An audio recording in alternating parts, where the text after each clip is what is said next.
Eccoci qua ragazzi, salve a tutti, bentornati sul canale. Le ultime di calciomercato in casa Napoli, dopo aver smaltito un tantino, e dico solo un tantino, la sconfitta di Verona. Ci ritorniamo un attimo perché ci sono alcune considerazioni da fare. Anche lì, offerta rifiutata per quanto riguarda Lukaku.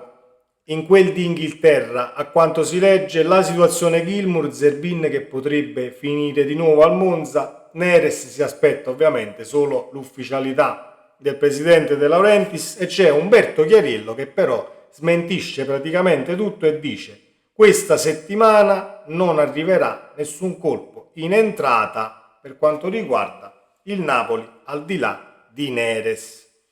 Facciamo il punto della situazione, fatemi sapere la vostra qui sotto nei commenti, iscrivetevi al canale se passate per la prima volta sotto questo video attivando la campanellina delle notifiche così si resta aggiornati ogni qualvolta esce un nuovo contenuto e partiamo proprio dalla situazione Lukaku e il Chelsea che non ne vuole sentire di questi 30 milioni. Il Napoli ha offerto al Chelsea 30 milioni, 5 milioni per il prestito e 25 per l'obbligo di riscatto. Il giornalista inglese Ben Jacobs, ben informato sui movimenti di mercato dei club di Premier, riferisce su X. A quanto pare il Chelsea ha comunicato al Napoli che vuole ancora almeno 40 milioni per Romelu Lukaku, prestito con obbligo di 30 milioni destinato ad essere rifiutato. Siamo in alto mare, così come in alto mare Mister 11 milioni senza coscienza, perché non si può passare nemmeno la mano per la coscienza perché non ce l'ha né lui né il suo procuratore che a quanto pare è scomparso, non c'è nessuna dichiarazione più del procuratore di Osimhen. Hanno deciso di arrivare al 30 di agosto e al 30 arriveranno. Lo ringraziamo. Billy Gilmour del Brighton è un'operazione in definizione, si sta sbloccando negli ultimi dettagli. Il club inglese attende di chiudere per il suo sostituto O'Reilly nel mirino prima di dare il via libera definitivo. Già domani, e quindi oggi perché la notizia è di ieri sera, potrebbe essere il giorno giusto per aggiungere allo botte Catanghissà un nuovo centrocampista, in attesa di quello che potrà succedere tra Folorush e Gaetano. Probabilmente Gilmour lo chiudiamo, ma non focalizziamoci su McTominay perché è in relazione a ciò che succede con Mister 11 milioni. Umberto Chiarillo però su X scrive così: la situazione Gilmour, McTominay, Lukaku eccetera purtroppo non mi risulta, nonostante Fabrizio Romano sia sempre molto attendibile, ma le cose non stanno così. Allo stato attuale non arriva nessuno questa settimana tra Lukaku, Gilmour e McTominay, che confermo si può prendere ma servono i soldi di Osimhen. Mercato che purtroppo resta bloccato almeno per questa settimana ancora, al netto dell'arrivo di Neres o di sorprese che sono sempre dietro l'angolo. Mercato che purtroppo resta bloccato almeno per questa settimana ancora.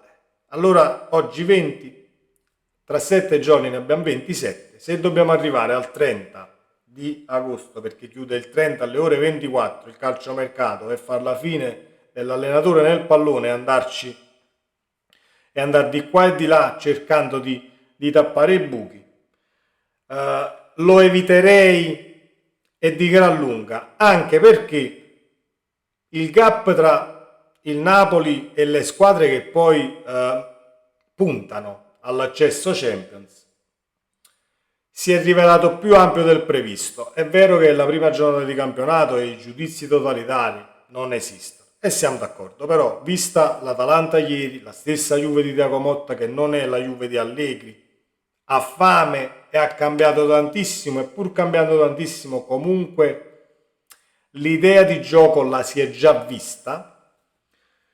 C'è un Atalanta che pur avendo vinto un'Europa League poteva pure accusare il colpo, diciamo, sedendosi un tantino sugli allori, diminuisce la fame agonistica, potrebbe diminuire la fame agonistica, così come succede quando vinci uno scudetto e poi diventi un brocco, cosa che è successa in casa Napoli. Però antipatico o no, Gasperini riesce comunque a tenere tutti sul pezzo, in primis, e poi al di là della situazione Brescianini, per Cassi che si è infilato nella trattativa, la trattativa Folorush e quant'altro, l'Atalanta perde un calciatore e non ci mette 6 mesi per rimpiazzarlo, perde Scamacca, entra Retegui. Lo so che voi mi direte: vendevi Osimhen e ti presentavi a Napoli con un calciatore alla Retegui, cosa succedeva? Succedeva il pandemonio, ma il punto non è questo, il punto è che al di là che era Retegui o chi che sia, l'hai fatto comunque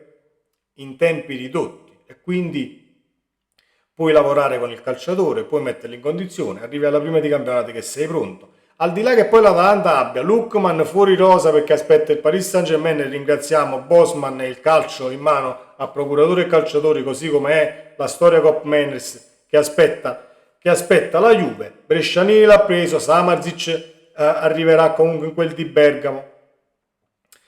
I rimpiazzi vengono comunque diciamo gestiti per tempistiche molto ma molto corte.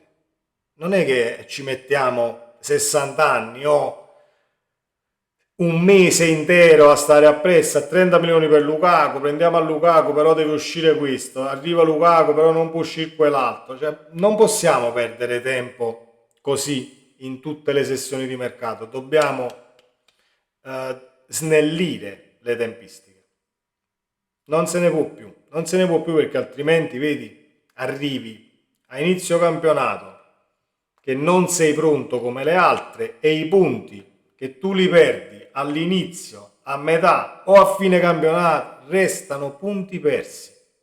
La storiella del le hai persi all'inizio si possono recuperare non esiste, perché nel caso la stessa Atalanta faccia un filotto di vittorie, cominci a convincerti, resti lassù, entrano in gioco quelle dinamiche di convinzione che possono portarti molto avanti e quindi l'Inter la squadra ce l'ha già e ci siamo, il Milan comunque la squadra l'ha fatta e potrebbe rompere le scatole, la Juventus lo stesso, l'Atalanta non ne parliamo, l'Atalanta non è più la mina vagante degli anni scorsi perché l'Atalanta è da un bel po' che rompe le scatole nelle parti alte della classifica e non è da ieri. C'è la Roma, c'è la stessa Lazio che sì, ha una rosa molto ma molto rivedibile, però c'è un Baroni non l'anno scorso, a fine campionato quando la Lazio ha preso Baroni, la Lazio non fa niente, eccetera, eccetera. Ricordiamo che Baroni in quel di Verona, nella sessione di mercato di gennaio, gli hanno praticamente venduto tutti. Baroni non si è scomposto proprio e comunque ha conquistato la salvezza. Voi mi direte sì, ma una cosa è la salvezza, una cosa è lottare per l'alta classifica, siamo d'accordissimo, però ho visto anche la partita un tantino indifferita, quella della Lazio, e le idee di gioco ci sono e noi siamo dietro assolutamente per idea di gioco, per mercato non fatto. Se noi non tiriamo in porta nella partita di Coppa Italia contro il Verona, alla fine l'incrocio di Anghissà, il colpo di testa di Anghissà contro il Verona e due occasioni nel primo tempo, però non costruiamo in maniera pericolosa per andare a rete e quindi siamo indietro anche lì. Realisticamente non possiamo vendere tutti coloro che hanno vinto lo scudetto e poi ovviamente sono diventati ciò che sono diventati dei brocchi assurdi, ma il Napoli ha un problema mentale e se non dovesse riuscirci, e dico non dovesse perché possiamo ancora riparare da quel punto di vista, se non dovesse riuscirci Conte a svoltare a livello mentale, allora siamo veramente con l'acqua alla gola, perché non centrare l'obiettivo Champions quest'anno vorrebbe dire ridimensionamento economico per quanto mi riguarda per i prossimi 3-4 anni, perché comunque il Napoli i soldi li sta spendendo, 80 milioni quasi li ha già spesi, arriverà qualche altro acquisto, figuriamoci, fino al 30 e quindi si supererà forse anche il centino. L'entrata in Champions non è che ti porta 400 milioni l'anno prossimo e quindi per ritornare un attimo con i conti un tantino a posto, visto anche l'investimento dell'allenatore, è l'obiettivo minimo. E l'obiettivo minimo è il gap con le grandi, tra virgolette, è molto ma molto ampio. Non sto facendo drammi nella maniera più assoluta, sto solo analizzando la situazione e ciò che ho letto per quanto riguarda il calciomercato, perché credevo che comunque si smuovesse un tantino qualcosa in maniera più celere dopo la bruttissima figura fatta contro il Verona. Si legge la situazione Hummels, il Napoli che cerca qualche altro difensore, al momento sono solo chiacchiere, però qualcosa va fatto, oppure puntare su chi non abbiamo mai visto, puntare su qualche primavera, puntare su calciatori che al limite per fame agonistica possono darti qualcosina in più, di personaggi che entrano in campo e appena prendono un gol, al di là degli errori tecnici, di chi è stata la colpa e quant'altro, non riescono a rialzarsi mentalmente. Quindi sei praticamente un calciatore finito. Se tu prendi il gol e non riesci a far scattare poi in te stesso quella molla di volerla ribaltare, voler riprendere la partita, siamo sicuri che vivremo un'annata di alti e bassi, forse come quella che abbiamo vissuto. Vedremo perché diciamo che questa condizione non è da scartare.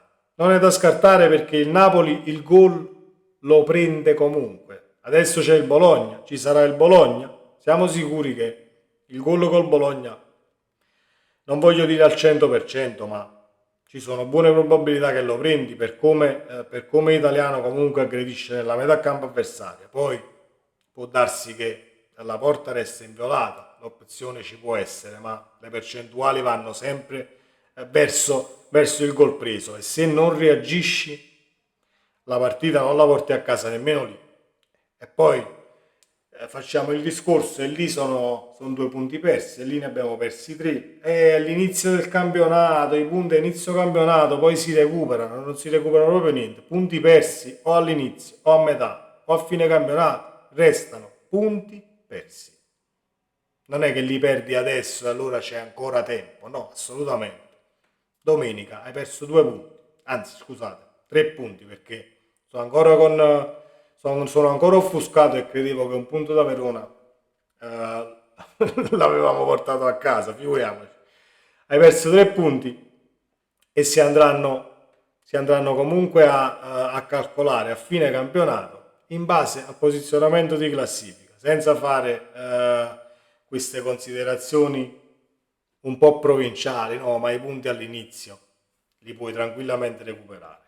Questa è la situazione in casa Napoli. Diamo il benvenuto a Neres, ovviamente aspettiamo l'ufficialità del presidente perché le visite mediche sono andate bene. È un calciatore del Napoli, non è che è uscito anche lui dalla porta e dal retro e ha preso l'autostrada ed è salito altrove, e quindi aspettiamo con ansia un tantino questa settimana per dare comunque a Mister Conte qualcosa di fresco.